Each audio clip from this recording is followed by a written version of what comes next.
Prrrr is live, people. Make sure to subscribe to the channel if you are enjoying this NBA playoffs content. Now, is everything really impossible? It seems like the Celtics want to prove to us that everything can be done. Down 0-3 in the series, something that has never been done in NBA history. Come back from 0-3 down, and it seems like the Celtics are on their way to do that. They've won 2 straight games. Game 4 at the Kaseya Center in Miami, the Boston Celtics were able to grab the victory, and we're like, okay, Charlie, maybe it's a fluke, and then the Heat might be able to do something at the TD Garden. It was another blowout victory yesterday. Teddy, your Boston Celtics, Charlie, they won't do magical. Don't let us get one. Don't let us get one. He said it. But then I don't understand. This is a question for the Celtics. So are you telling me you need a 3-0 defeat before you can captivate yourself to win? That's a toxic. People want to go the hard way. You want to go? No. Why you not see the Philly series? People always they want Charlie. No, but compromising situation. Then you but you know say this series and Kasai. If you want a series, if you say we will slag way this thing happen. Way first of all, if you say Miami has thrown us a cheap bone, because one of their players, Vincent, he's injured. And he has been a vital part of their offense since they're playing into the playoffs. Yeah. So because he's injured, we are taking advantage of that, and we are winning. But then I like it. I like where we are going. And second of all, Kyle Lowry. I have a problem with Kyle Lowry. You have been on a championship team before, and then you won with Kawhi, so you have the experience. So with Vincent out, I was expecting Kyle Lowry to actually just get into that role and then score more. But then you can't tell me you are, or Vincent is better than you. Kyle Lowry can never tell me Vincent is better than him. You are better than Vincent, but I don't understand why you're on the bench and then Vincent is starting. But Kyle Lowry hasn't been too bad in the playoffs. No, that's a whole topic on its own. That Kyle Lowry is on the bench and Vincent is starting, and then now Vincent is out. The Heat, they need you, and then you are nowhere to be found. That's so bad. Well, I think what Teddy said is 100% true. It was glaring that when Jimmy Butler went to the bench, they needed some scoring from the shooters, and Caleb Martin didn't have those nights where he was giving 20+ points, shooting threes everywhere. It seems like it wasn't going down for him. Duncan Robinson was okay. Bam Adebayo struggled early in the game in the third quarter. I saw he was trying to pick it up a bit, but then the Celtics were too far gone. In the first quarter, the Celtics took a 20-5 lead, and then Eric Spoelstra had to take a timeout, and since then the Celtics never looked back. Seems like they just kept pounding. But now Derek White, my goodness, Derek White, how isn't this guy the 6th man of the year instead? I know Malcolm Brogdon was good, but Charlie yesterday, Derek White, I was really impressed. Every time Miami looked like they were going on a run to try to cut into the deficit. Big 3, serious mid-range game, take it to the basket. He was just everything. And Jaylen Brown, we spoke here that Jaylen Brown had to step up, and it seems like he's found his scoring form once again. He was very efficient from the field, at least dropping 21 points on high efficiency, 50% shooting. It was okay, because usually he would drop like 15-16 and would be on terrible efficiency, like 30%. That means he wasn't really playing well. But Jaylen Brown yesterday was very huge. But to the star man himself, it's not your regular 50 points or 30 points night from Jason Tatum, but all across the board, very excellent. 21 points, 8 rebounds, 11 assists, almost a near triple-double. What I like most was him dishing the ball. Every time he drew the double team, passing out of the double team, aggressive to the basket as well. He wasn't really excellent from the free throw line, but Jason Tatum seemed like more of himself. Now, going back to Miami, if it seems like if the Heat lose this one, you guys might actually grab the victory and then do the impossible. Shout out to Marcus Smart, because after Kyrie left Boston, there was this kind of should he go? Should we let him go? Because can he be able to fit in and then dish out passes? Yes. And then now, time and time again, Michael Smart is proving us right, because in this match, himself and then Derek White, they gave us the rope. They kept throwing us the rope. When Miami, they looked like they were leading us. That's in the deficit every single time. They were just coming back for us. And you see, you cannot cheat nature. You cannot cheat nature. I'm talking about Jimmy Butler. You cannot cheat nature in a sense where in the playing, you played almost majority of the minutes, and then you came into the playoffs with a team like Bucks. With a team like Bucks, you have to be so physical, and he played very physical. So you think it's taking a toll on him? It's taking a toll on him. It's so clear. It's taking a toll on him. And if we extend this game to a game 7, we are going to blow them easily, because you know that the Miami team is based on Jimmy scoring. If Jimmy is scoring, they are winning, and then now he's not scoring, they are not winning, and now Gabe Vincent is also out. I think, Charlie, we go tie this game, then take it all. Hey, we go tie this game. Hey, Jalen Brown say make you not make them win another game. Hey, Jimmy Bucket struggling from the field.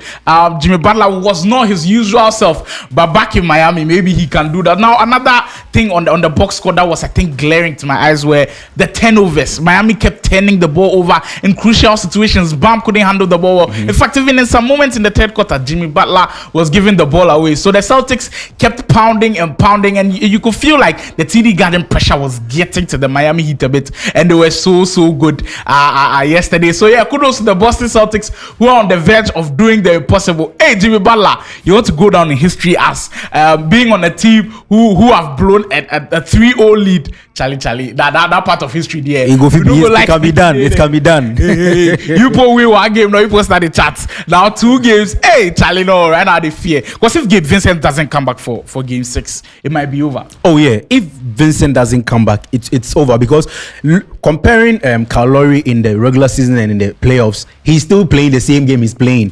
He has not improved his game. He's not shooting better. He's not driving better. He's not. But in some 1 or 2 games, you could see him step up, like at least putting points on the board for the Heat.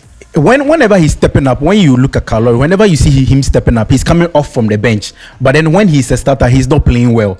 They need him now. Kyrie is like it's a trump card for them now. He has to step up, because there's no one on the bench who can play. Because Robinson is out. Robinson cannot start. Out, so Robinson cannot really start. puts pressure on the role players. Caleb Martin didn't have his usual game. Now, offensive rebounds were another category where the Celtics really dominated. 12 offensive rebounds, creating numerous second chance points for the Boston Celtics, who want to do the impossible. We'll see if that happens, or is it going to go to a game 7? Now, shifting away from the NBA playoffs a bit, later this year in June, NBA free agency will start, and one player who's all over the headlines, Kyrie Irving, of course, one of the best point guards in the game, and his name comes up every single time free agency comes up, because Charlie, we don't say Kyrie there, he be indecisive, and Charlie some of the decisions that says, but he's come out to speak, because his name has been thrown into a lot of trade rumors. And on IG Live, he was like, when they speak on my name and they are talking about potential teams that I'm going to, can you all please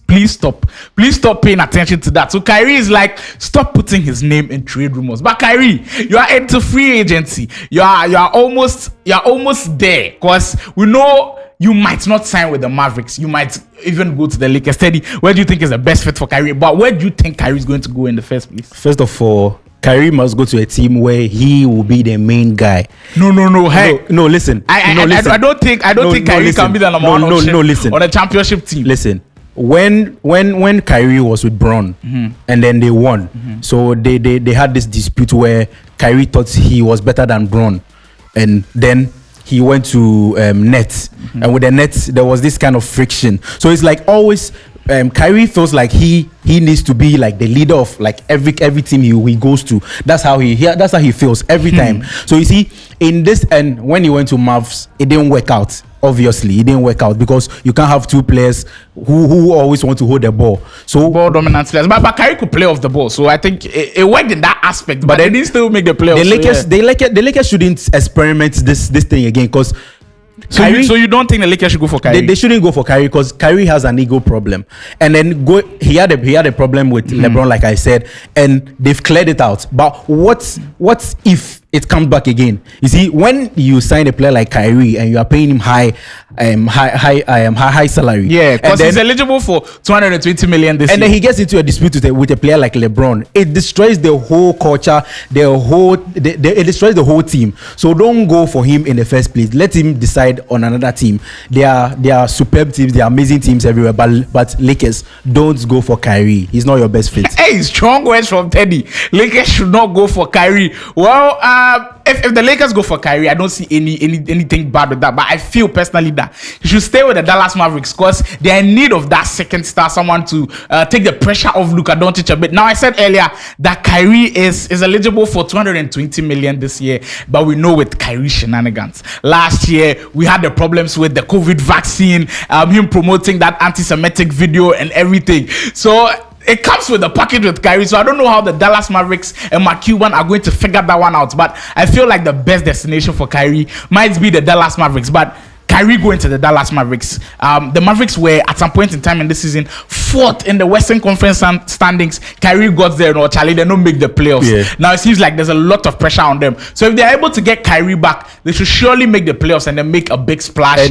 and then try to get some defenders. Because that is the real problem. I don't think the Mavs should keep Kai because this is a team where they are aspiring for a championship, and then with the things that Kyrie does, the normal his shenanigans, it doesn't fit into them because if he starts now, it destroys their vision, destroys their long-term goals.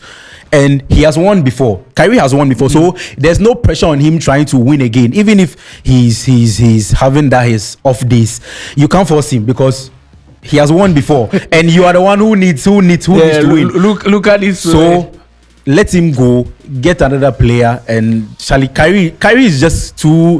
He's. Well, I'm sure a lot of teams are looking at Kyrie, but they'll have to check their cap space as well. So we'll see how that turns out in free agency when it starts later in June for Kyrie. Even there are a lot of players in free agency as well. Next time on Pro, we'll be bringing you a lot more on that. Next time on Pro, we might know if the Celtics will be taking this one to 7 or will the Miami Heat advance to the finals and face the awaiting Nikola Jokic and the Denver Nuggets. Catch us same time next week where we'll bring you more of the NBA playoffs action. Today I did this with Teddy.